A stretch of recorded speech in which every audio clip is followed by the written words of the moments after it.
Olá, bem-vindos ao meu canal, eu sou a Cristiana e hoje a gente vai entrar no capítulo 7 do Impropério. Esse capítulo 7 ele trabalha com escoamento externo. Então, é um pouco além do que a gente viu no capítulo 6, que trabalhou principalmente com a placa plana. Bom, então ele lida com transferência de calor e massa em um escoamento externo com convecção forçada. Então, só para lembrar, a convecção é a transferência de calor que ocorre entre uma superfície e um fluido em movimento. E esse movimento do fluido ele pode ser gerado por meios externos, como um ventilador ou uma bomba, ou meios atmosféricos, e aí nesse caso a gente fala que convecção é convecção forçada, ou então pode ser gerado por diferenças de densidade causadas por diferenças de temperatura. Aí nesse caso a gente fala que a convecção é a convecção natural. Então, na convecção forçada, eu conheço o valor da velocidade, e é assim que esse capítulo 7 vai trabalhar. E ele, há uma outra classificação que é importante a gente fazer é entre escoamento interno e escoamento externo. A principal diferença entre esses escoamentos está relacionada ao crescimento da camada limite. Então, no escoamento externo, aqui eu tenho uma placa, tá, está chegando a corrente de fluido com velocidade uniforme. E aí, pela condição de não deslizamento, a velocidade na parede vai a zero, se desenvolve um perfil de velocidades, no qual a velocidade cresce de zero até uma velocidade da corrente livre. Tá? Então, o ponto onde ela atinge essa velocidade máxima é a espessura da camada limite. Então, no escoamento externo, a camada limite é livre para crescer indefinidamente. No escoamento interno, eu tenho aqui uma camada limite gerada numa superfície inferior, que vai crescer, e uma outra camada limite gerada na parede superior, que também vai crescer. E, eventualmente, elas vão se encontrar. Então, quando elas se encontram, o escoamento passa a não ter esse núcleo invisível.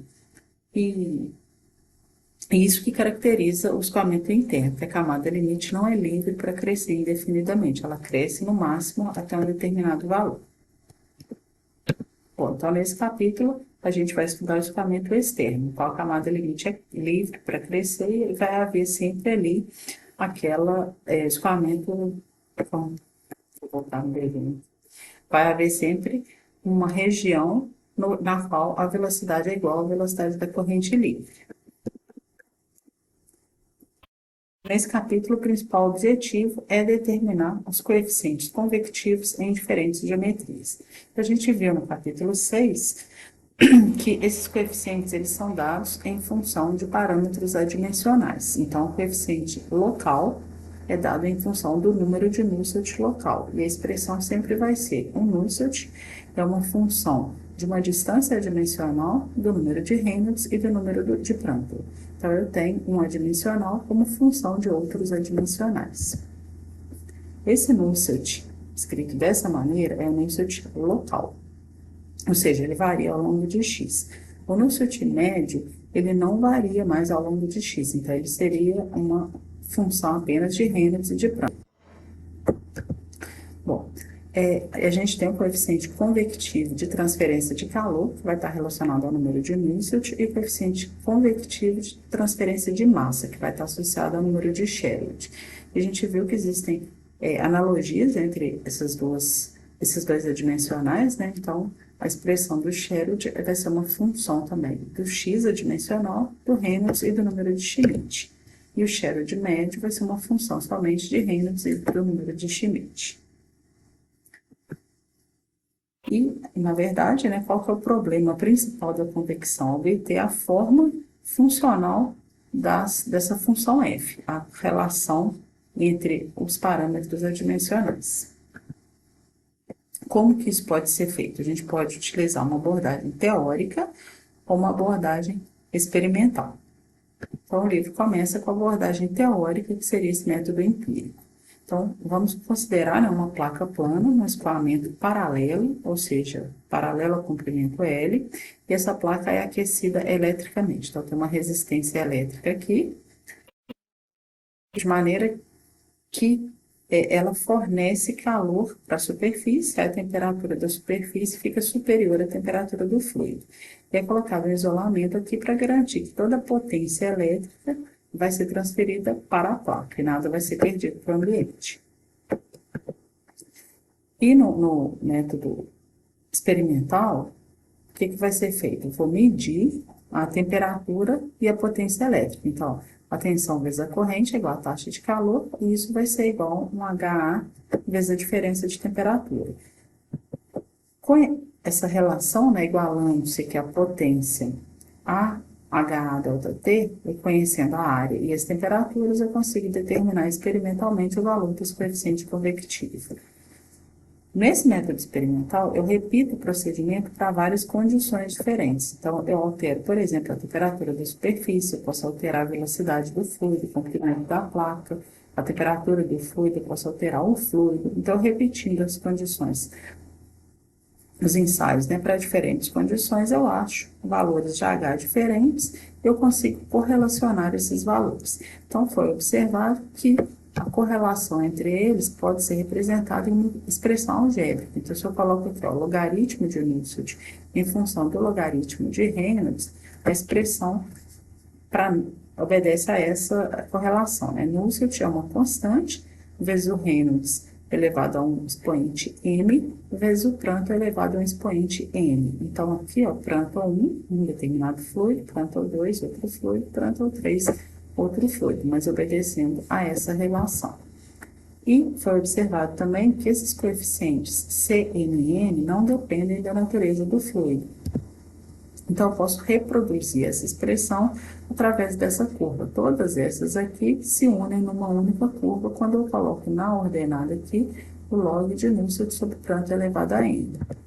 E aí eu consigo uma correlação empírica a partir dos resultados experimentais. Se eu fiz um ensaio para uma condição, eu posso usar os dados desse ensaio para obter os dados em outra condição. Então, por exemplo, eu estudei o escoamento de ar com uma determinada temperatura, uma placa de um comprimento, e achei o valor de H. Eu posso usar esses mesmos dados para achar o valor de H para uma placa usando água com outro comprimento e outra temperatura. Bom, é importante que aqui a gente está considerando que as propriedades são uniformes, são constantes, tá? Mas a gente sabe que a temperatura varia, no fluido mesmo a temperatura está variando, desde a temperatura da superfície até a temperatura da corrente livre. Então, os resultados, né, são apresentados na forma, em função, né, de uma temperatura de filme, que seria a média entre a temperatura da superfície e da corrente livre. Tem uma outra abordagem que o livro usa também, né, que as correlações são apresentadas, em vez de se trabalhar com a temperatura de filme, as propriedades são avaliadas na temperatura da corrente livre e apresentadas em uma forma um pouco diferente. Quando isso acontece, vai aparecer a razão entre os números de Prandtl ou entre as viscosidades. Infinito se refere à propriedade na temperatura da corrente livre e S se refere à propriedade do fluido avaliada na temperatura da superfície. Ainda dentro do método empírico, que a gente sabe, se eu puder utilizar, né, ao aplicar a analogia entre as transferências de calor e de massa, a mesma correlação que eu obtive para o calor, eu posso aplicar para a difusão de massa. Então, o número de Sherwood de uma constante vezes o número de Reynolds elevado a n, vezes o número de Schmidt elevado a n.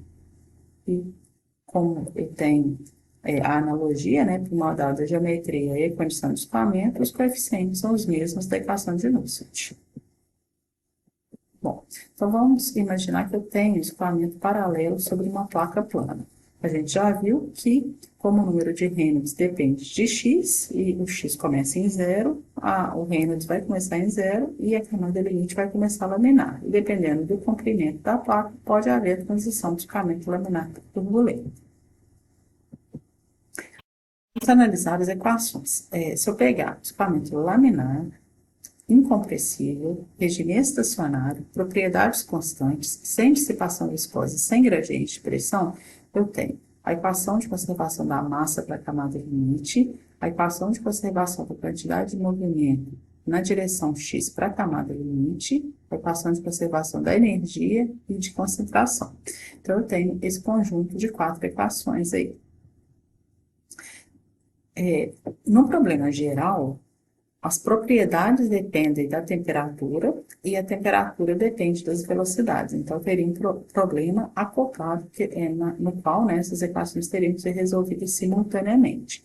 Se eu assumir que essas propriedades são constantes, eu posso resolver o primeiro problema fluidodinâmico, já que as temperaturas são fixas, ou seja, então resolvo a equação da massa e da quantidade de movimento, encontro as velocidades U e V.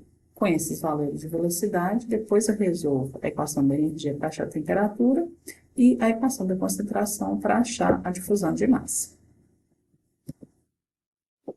O modelo que o livro apresenta é um modelo agora teórico, tá? Que partiu do Blasius, tá? Então, ele propõe o seguinte, ó, o perfil de velocidade, ele varia com x, mas o perfil adimensional pode ser assumido constante, ou seja, se eu colocar a velocidade na forma adimensional, isso vai ser uma função de y adimensional. Então, a velocidade é adimensionalizada com a velocidade da corrente livre, e a posição, a distância y, é adimensionalizada em função da espessura da camada limite. Se a gente resgata o conceito da função de corrente, em que psi é a função de corrente, ela é definida de maneira que U é dψ dy e V é menos dψ dx, eu posso apresentar, né, ou definir outras variáveis adimensionais. Então, eu tenho uma variável adimensional que seria o eta, que ele é dado por y, que multiplica a raiz de U infinito sobre νx. Esse νi aqui é a viscosidade cinemática. E eu posso definir também uma função f dada por essa expressão. Então, psi dividido por infinito, raiz de νx sobre o infinito. Tá, eu defino o perfil de velocidades a partir dessa variável de similaridade. A gente viu aqui que o eta, ele depende tanto de y como de x. Tá? Então, é uma variável dimensional, né? Em função das grandezas dimensionais. Eta é uma função de x e de y. Como eu estou trabalhando no escoamento bidimensional incompressível, se eu escrevo as velocidades aqui, ó, nessa equação, tá? Em função da função de corrente, a definição da função de corrente já faz com que essa equação seja automaticamente satisfeita. A equação da massa, ela já é satisfeita automaticamente. E a equação do movimento, ela é dada por essa expressão. Uma equação complexa, né? Complexa no sentido de complicada, ela tem uma derivada de terceira ordem aqui e uma derivada de segunda ordem. E essa equação está sujeita a algumas condições de contorno. Então, a gente sabe que a velocidade em y igual a zero é zero. E a gente sabe também que a velocidade em x tendendo a infinito é a velocidade da corrente livre. E aí, essa equação ela pode ser resolvida por uma expansão em série ou então por uma integração numérica. E pela definição mesmo de f, pode-se demonstrar que df deta é U sobre infinito. E isso é muito importante para nós, que a gente vai ver agora.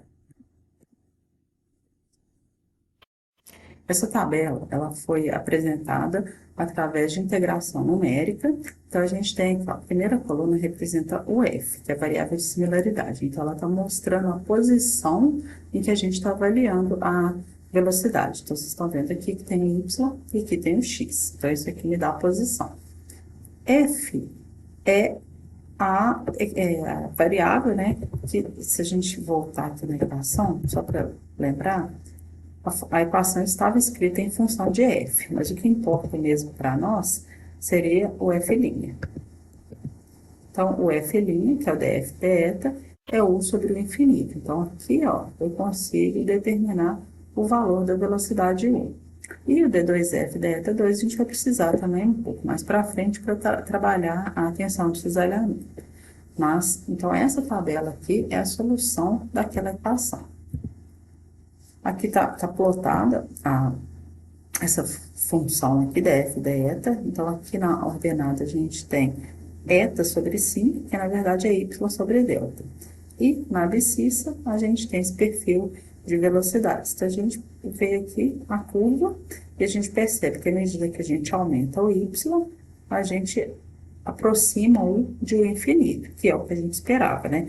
Quando y sobre delta é igual a 1, tá? Matematicamente, a gente teria que a velocidade igual à velocidade da corrente livre.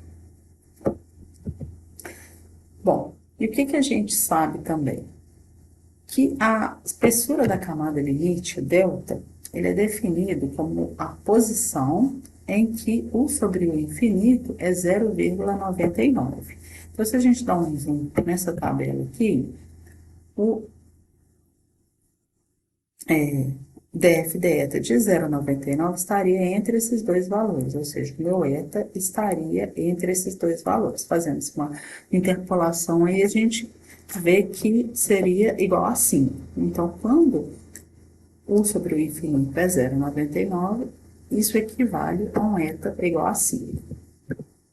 Vou colocar essa tabelinha só para a gente lembrar.